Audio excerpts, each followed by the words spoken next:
It was a terrible accident, and for one moment the splendid machinery of Cranston House got out of gear and stood still. The butler emerged from the retirement in which he spent his elegant leisure. Two grooms of the chambers appeared simultaneously from opposite directions. There were actually housemaids on the grand staircase, and those who remember the facts most exactly assert that Mrs. Pringle herself positively stood upon the landing. Mrs. Pringle was the housekeeper. As for the head nurse, the under nurse, and the nursery maid, their feelings cannot be described. The head nurse laid one hand upon the polished marble balustrade and stared stupidly before her. The under nurse stood rigid and pale, leaning against the polished marble wall, and the nursery maid collapsed and sat down upon the polished marble step, just beyond the limits of the velvet carpet, and frankly burst into tears. The Lady Gwendolen Lancaster Douglas Scroop, youngest daughter of the 9th Duke of Cranston, and aged 6 and 3 months, picked herself up quite alone, and sat down on the 3rd step from the foot of the grand staircase in Cranston House. "Oh!" exclaimed the butler as he disappeared again. "Ah!" responded the grooms of the chambers as they also went away. "It's only that doll," Mrs. Pringle was distinctly heard to say in a tone of contempt. The under-nurse heard her say it, and then the 3 nurses gathered round Lady Gwendolen and patted her, and gave her unhealthy things out of their pockets, and hurried her out of the Cranston house as fast as they could, lest it should be found out upstairs that they had allowed the Lady Gwendolen Lancaster Douglas Scroop to tumble down the grand staircase with her doll in her arms. And as the doll was badly broken, the nursery maid carried it with the pieces wrapped up in Lady Gwendolen's little cloak. It was not far to Hyde Park, and when they had reached a quiet place, they took means to find out that Lady Gwendolen had no bruises, for the carpet was very thick and soft, and there was thick stuff under it to make it softer. Lady Gwendolen Douglas Scroop sometimes yelled, but she never cried. It was because she had yelled that the nurse had allowed her to go downstairs alone with Nina the doll under one arm, while she steadied herself with the other hand on the balustrade. And so she had fallen, and Nina had come to grief. When the nurses were quite sure that she was not hurt, they unwrapped the doll and looked at her in her turn. She had been a very beautiful doll, very large and fair and healthy, with real yellow hair and eyelids that would open and shut over very grown-up dark eyes. Moreover, when you moved her right arm up and down, she said "Papa," and when you moved the left, she said "Mama" very distinctly. "I heard her say 'Pa' when she fell," said the other nurse, who heard everything. "But she ought to have said 'Papa.'" "That's because her arm went up when she hit the step," said the head nurse. "She'll say the other 'Pa' when I put it down again." "Pa," said Nina, as her right arm was pushed down, and speaking through her broken face. It was cracked right across, from the upper corner of the forehead with a hideous gash, through the nose and down to the little frilled collar of the pale green silk Mother Hubbard frock, and 2 little 3-cornered pieces of the porcelain had fallen out. "I'm sure it's a wonder she can speak at all, being all smashed," said the under nurse. "You'll have to take her to Mr. Puckler," said her superior. "It's not far, and you'd better go at once." Lady Gwendolen was occupied in digging a hole in the ground with a little spade, and paid no attention to the nurses. "What are you doing?"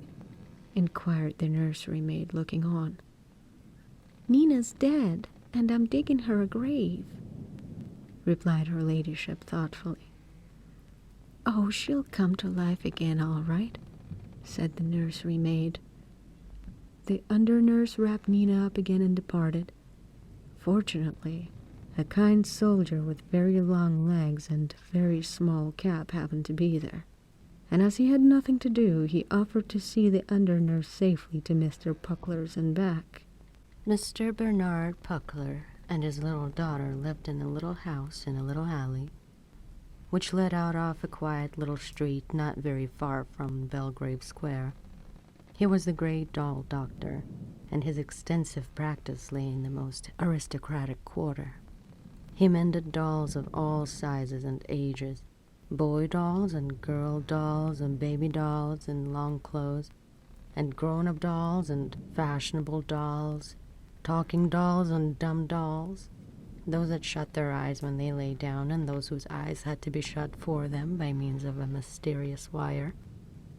His daughter Elsie was only just over 12 years old, but she was already very clever at mending dolls' clothes, and at doing their hair, which is harder than you might think, though the dolls sit quite still when it is being done. Mr. Puckler had originally been a German, but he had dissolved his nationality in the ocean of London many years ago, like a great many foreigners. He still had one or two German friends, however, who came on Saturday evenings and smoked with him and played piquet or scat with him for farthing points and called him Herr Doktor, which seemed to please Mr. Puckler very much. He looked older than he was, for his beard was rather long and ragged, his hair was grizzled and thin, and he wore horn-rimmed spectacles. As for Elsie, she was a thin, pale child, very quiet and neat, with dark eyes and brown hair that was plaited down her back and tied with a bit of black ribbon. She mended the dolls' clothes and took the dolls back to their homes when they were quite strong again. The house was a little one, but too big for 2 people who lived in it. There was a small sitting room on the street, and the workshop was at the back, and there were 3 rooms upstairs, but the father and daughter lived most of their time in the workshop, because they were generally at work, even in the evenings. Mr. Puckler laid Nina on the table and looked at her a long time, till the tears began to fill his eyes behind the horn-rimmed spectacles. He was a very susceptible man, and he often fell in love with the dolls he mended, and found it hard to part with them when they had smiled at him for a few days. They were real little people to him, with characters and thoughts and feelings of their own, and he was very tender with them all. But some attracted him especially from the first, and when they were brought to him, maimed and injured, their state seemed so painful to him that the tears came easily. You must remember that he had lived among dolls during a great part of his life, and he understood them. "How do you know that they feel nothing?" he went on to say to Elsie. "You must be gentle with them. It costs nothing to be kind to these little beings, and perhaps it makes a difference to them." And Elsie understood him because she was a child and she knew that she was more to him than all the dolls. He fell in love with Nina at first sight, perhaps because her beautiful brown glass eyes were something like Elsie's own, and he loved Elsie first and best with all his heart. And besides, it was a very sorrowful case. Nina had evidently not been long in the world, for her complexion was perfect, her hair was smooth where it should be smooth, and curly where it should be curly, and her silk clothes were perfectly new. But across her face was that frightful gash, like a saber cut, deep and shadowy within, but clean and sharp at the edges. When he tenderly pressed her head to close the gaping wound, the edges made a fine grating sound. That was painful to hear, and the lids of the dark eyes quivered and trembled as though Nina were suffering dreadfully. "Poor Nina," he exclaimed sorrowfully. "But I shall not hurt you much, though you will take a long time to get strong." He always asked the names of the broken dolls when they were brought to him, and sometimes the people knew what the children called them and told him. He liked Nina for a name. Altogether, in every way she pleased him more than any other doll he had seen for many years, and he felt drawn to her, and made up his mind to make her perfectly strong and sound, no matter how much labor it might cost him. Mr. Puckler worked patiently a little at a time, and Elsie watched him, She could do nothing for poor Nina, whose clothes needed no mending.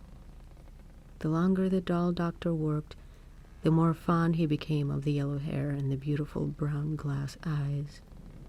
He sometimes forgot all the other dolls that were waiting to be mended, lying side by side on the shelf, and sat for an hour gazing at Nina's face, while he racked his ingenuity for some new invention by which to hide even the smallest trace of the terrible accident. She was wonderfully mended. Even he was obliged to admit that, but the scar was still visible to his keen eyes, a very fine line across the face downwards from right to left. Yet all the conditions had been most favorable for a cure, since the cement had set quite hard at the first attempt and the weather had been fine and dry, which makes a great difference in a doll's hospital. At last he knew that he could do no more, and the under-nurse had already come twice to see whether the job was finished, as she coarsely expressed it. "Nina is not quite strong yet," Mr. Puckler had answered each time, for he could not make up his mind to face the parting.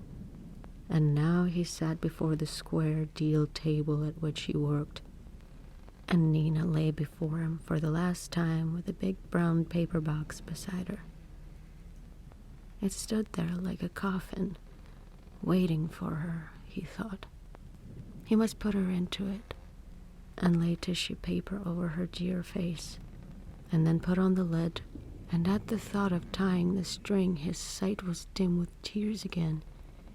He was never to look into the glassy depths of the beautiful brown eyes any more, nor to hear the little wooden voice say, "Papa" and "Mama." It was a very painful moment.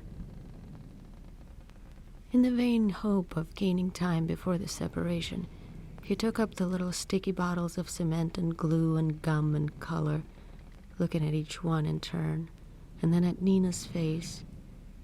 And all his small tools lay there, neatly arranged in a row, but he knew that he could not use them again for Nina. She was quite strong at last, and in a country where there should be no cruel children to hurt her, she might live 100 years, with only that almost imperceptible line across the face to tell of the fearful thing that had befallen her on the marble steps of Cranston House. Suddenly Mr. Puckler's heart was quite full, and he rose abruptly from his seat and turned away. "Elsie," he said unsteadily, "you must do it for me. I cannot bear to see her go into the box." So he went and stood at the window with his back turned, while Elsie did what he had not the heart to do. "Is it done?" he asked, not turning round. "Then take her away, my dear. Put on your hat and take her to Cranston House quickly, and when you're gone I will turn around." Elsie was used to her father's queer ways with the dolls, and though she had never seen him so much moved by a parting, she was not much surprised. "Come back quickly," he said, when he heard her hand on the latch. "It is growing late, and I should not send you at this hour, but I cannot bear to look forward to it any more." When Elsie was gone, he left the window and sat down in his place before the table again, to wait for the child to come back.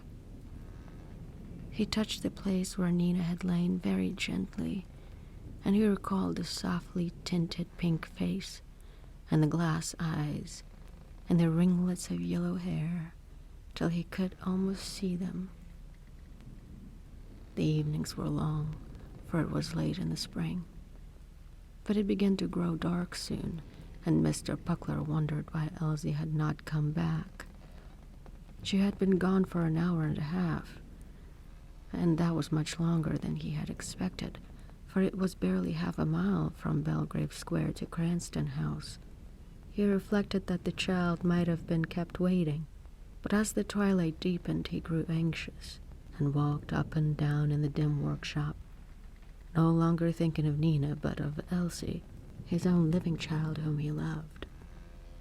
An undefinable, disquieting sensation came upon him by fine degrees. A chilliness and a faint stirring of his thin hair, joined with a wish to be in any company rather than to be alone much longer. It was the beginning of fear. He told himself in a strong German English that he was a foolish old man, and he began to feel about for the matches in the dusk. He knew just where they should be, for he always kept them in the same place, close to the little tin box that held bits of sealing wax in various colors for some kinds of mending. But somehow he could not find the matches in the gloom. Something had happened to Elsie, he was sure, and as his fear increased, it felt as though it might be allayed if he could get a light and see what time it was. Then he called himself a foolish old man again, and the sound of his own voice startled him in the dark. He could not find the matches. The window was gray still. He might see what time it was if he went close to it, and he could go and get matches out of the cupboard afterwards. He stood back from the table to get out of the way of the chair, and began to cross the board floor. Something was following him in the dark. There was a small pattering as of tiny feet upon the boards. He stopped and listened, and the roots of his hair tingled. It was nothing, and he was a foolish old man. He made 2 steps more, and he was sure that he heard the little pattering again. He turned his back to the window, leaning against the sash so that the panes began to crack, and he faced the dark.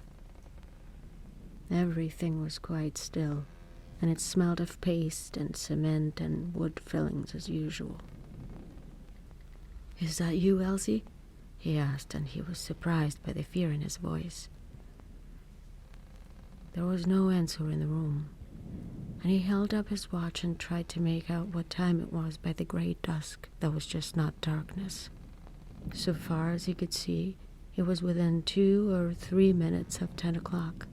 He had been a long time alone. He was shocked and frightened for Elsie, out in London so late, and he almost ran across the room to the door as he fumbled for the latch, and distinctly heard the running of the little feet after him. "Mice!" he exclaimed feebly, just as he got the door open. He shut it quickly behind him and felt as though some cold thing had settled on his back and were writhing upon him. The passage was quite dark, but he found his hat and was out in the alley in a moment, breathing more freely and surprised to find how much light there still was in the open air. He could see the pavement clearly under his feet, and far off in the street to which the alley led, he could hear the laughter and calls of children playing some game out of doors.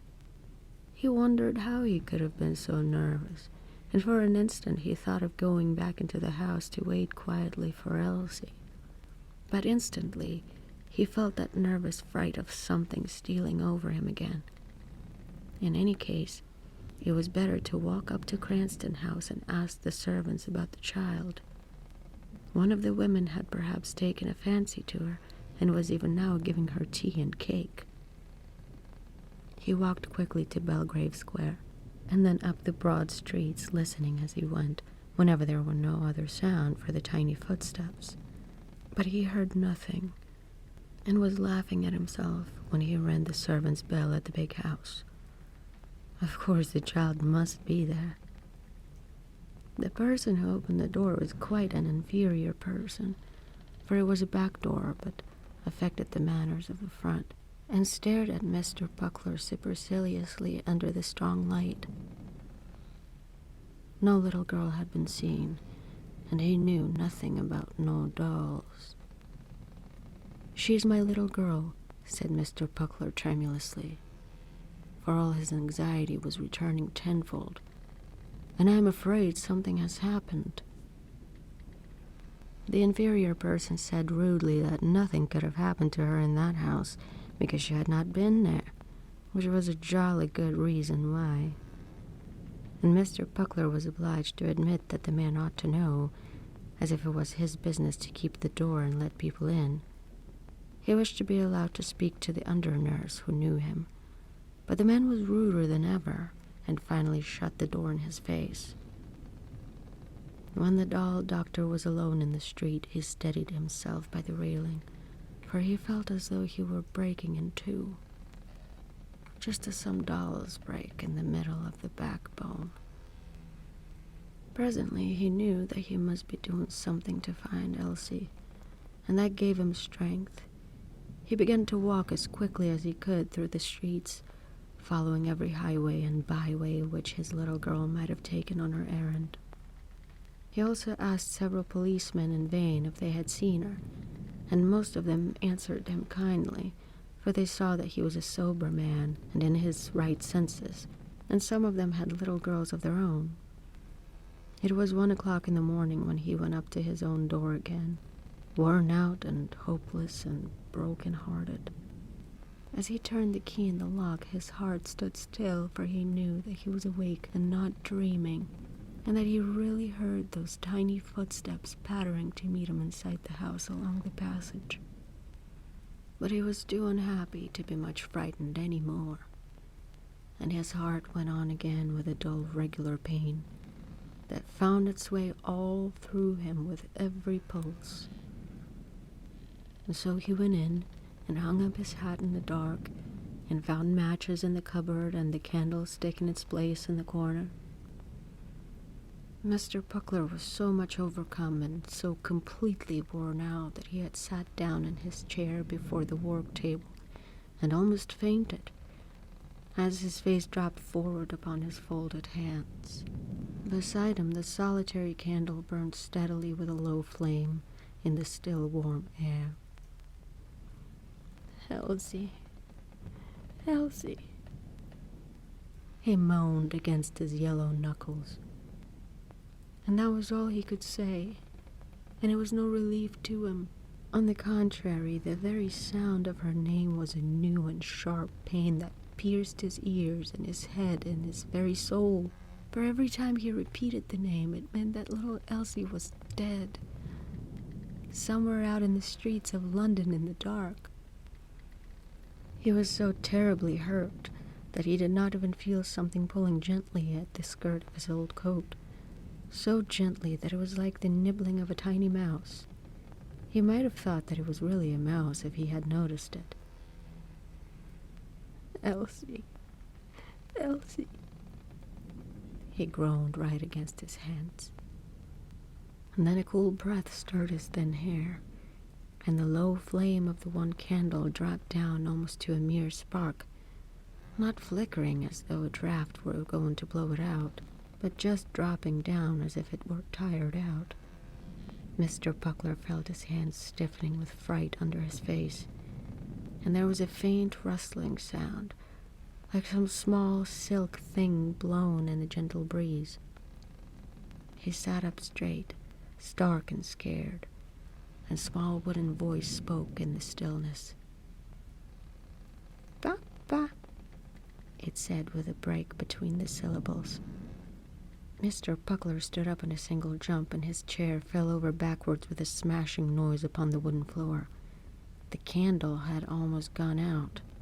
It was Nina's dull voice that had spoken, and he should have known it among the voices of 100 other dolls. And yet there was something more in it, a little human ring, with a pitiful cry and a call for help, and the wail of a hurt child. Mr. Puckler stood up, stark and stiff, and tried to look around, but at first he could not, for he seemed to be frozen from head to foot. Then he made a great effort, and he raised one hand to each of his temples, and pressed his own head round as he would have turned a doll's. The candle was burning so low that it might as well have been out altogether, for any light it gave, and the room seemed quite dark at first. Then he saw something. He would not have believed that he could have been more frightened than he had been just before that. But he was, and his knees shook, for he saw the doll standing in the middle of the floor, shining with a faint and ghostly radiance, her beautifully glassy brown eyes fixed on his. And across her face, the very thin line of a break he had mended shone as though it were drawing in light with a fine point of white flame. Yet there was something more in the eyes, too. There was something human, like Elsie's own, but as if only the doll saw him through them, and not Elsie. And there was enough Elsie to bring back his pain and to make him forget his fear. "Elsie, my little Elsie," he cried aloud. The small ghost moved as its doll arm slowly rose and fell with a stiff mechanical motion. "Papa," it said. It seemed this time that there was even more of Elsie's tone echoing somewhere between the wooden notes that reached his ears so distinctly, and yet so far away. Elsie was calling him, he was sure. His face was perfectly white in the gloom, but his knees did not shake any more, and he felt that he was less frightened. "Yes, child, but where, he asked. "Where are you, Elsie?" "Pa, the syllables died away in the quiet room, and there was a low rustling of silk. The glassy brown eyes turned slowly away, and Mr. Puckler heard the pitter-patter of the small feet in the bronze kid slippers as the figure ran straight to the door. And then the candle burned high again. The room was full of light, and he was alone. Mr. Puckler passed his hand over his eyes and looked about him. He could see everything quite clearly, and he felt that he must have been dreaming, though he was standing instead of sitting down, as he should have been if he had just waked up. The candle burned brightly now. There were the dolls to be mended, lying in a row with their toes up. The third one had lost her right shoe, and Elsie was making one. He knew that, and he was certainly not dreaming now. He had not been dreaming when he had come in from his fruitless search, and had heard the doll's footsteps running to the door. He had not fallen asleep in his chair. How could he possibly have fallen asleep when his heart was breaking? He had been awake all the time. He steadied himself, set the fallen chair upon its legs, and said to himself again very emphatically that he was a foolish old man. He ought to be out in the streets, looking for his child, asking questions and inquiring at the police stations, where all accidents were reported as soon as they were known, or at the hospitals. "Papa." The long and wailing, pitiful little wooden cry rang from the passage outside the door, and Mr. Puckler stood for an instant with white face, transfixed and rooted to the spot. A moment later his hand was on the latch. Then he was in the passage with the light streaming from the open door behind him. Quite at the other end, he saw the little phantom shining clearly in the shadow, and the right hand seemed to beckon to him as the arm rose and fell once more. He knew all at once that it had not come to frighten him, but to lead him.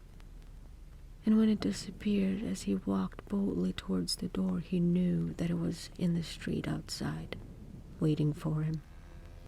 He forgot that he was tired and had eaten no supper, and had walked many miles, for a sudden hope ran through and through him, like a golden stream of light.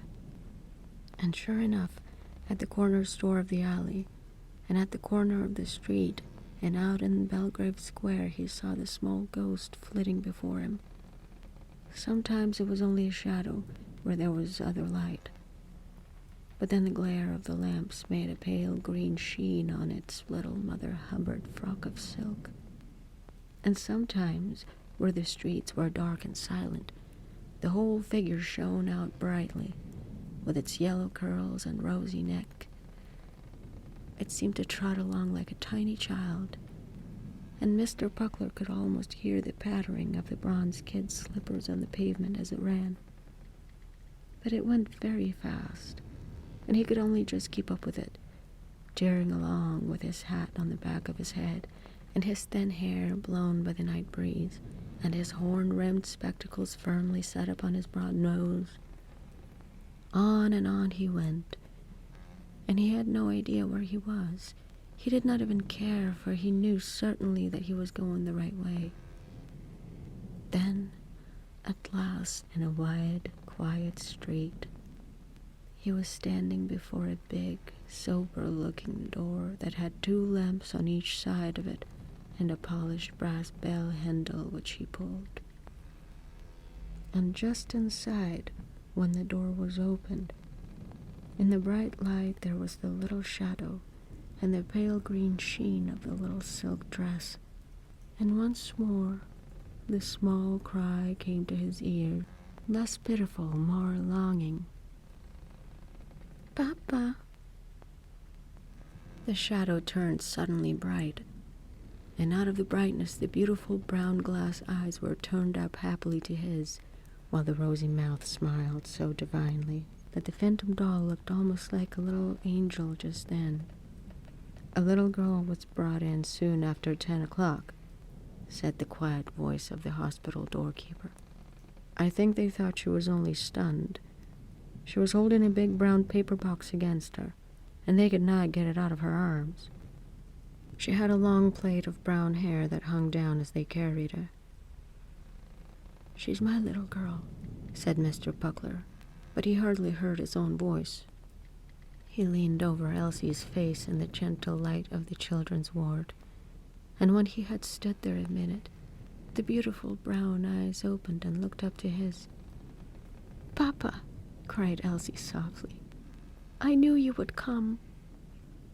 Then Mr. Buckler did not know what he did or said for a moment, and what he felt was worth all the fear and terror and despair that had almost killed him that night.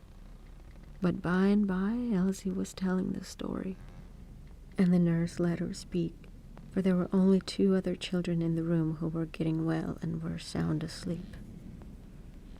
"They were big boys with bad faces," said Elsie, "and they tried to get Nina away from me, but I held on and fought as well as I could till one of them hit me with something, and I don't remember any more, for I tumbled down and I suppose the boys ran away, but somebody found me there. But I'm afraid Nina is all smashed." "Here's the box," said the nurse. "We could not take it out of her arms till she came to herself. Should you like to see if the doll is broken?" And she undid the string cleverly, but Nina was all smashed to pieces. Only the gentle light of the children's ward made a pale green sheen in the folds of the little Mother Hubbard frock.